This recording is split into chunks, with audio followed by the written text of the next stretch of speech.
3 દિવસ બાદ જ્યારે તમારી ટીમ સૌથી વધુ અસરગ્રસ્ત વિસ્તારોમાં પહોંચે છે ત્યારે હતાશ અને ગુસ્સે ભરાયેલ લોકો ગાળો બોલવાનું અને વાહનો પર પથ્થરમારો કરવાનું શરૂ કરે છે.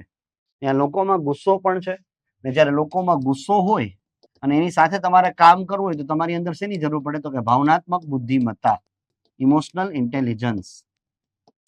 તો તમારી કેસ સ્ટડીમાં એક આ શબ્દની પણ અપેક્ષા રાખવામાં આવે કે લોકો હતાશ થઈ ગયા છે, ગુસ્સે થઈ ગયા છે અને તમારી ઉપર ગુસ્સો કરે છે, છતાં પણ તમારે એમનો લાભ કરવો છે, તમારે એમની મદદ કરવી છે. તમારી અંદર શું હોવી જોઈએ?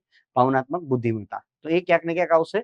બીજી વસ્તુ, આવી પરિસ્થિતિમાં પણ કામ કરવા માટે, કારણ કે આ એક વિપરીત પરિસ્થિતિ છે, આવી પરિસ્થિતિમાં પણ કામ કરવા માટે તમારી અંદર ધૈર્ય, કર્તવ્ય નિષ્ઠા અને સાહસ જેવા મૂલ્યો હોવા જોઈએ.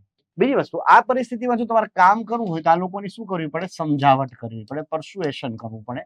આ પણ એક કન્સેપ્ટ હતો આપણા જૂના સિલેબસની અંદર. તો અહીંયા જૂના સિલેબસના જે ટેકનિકલ મુદ્દાઓ હતા એની એપ્લિકેશન કરવાની છે કેસ સ્ટડીમાં.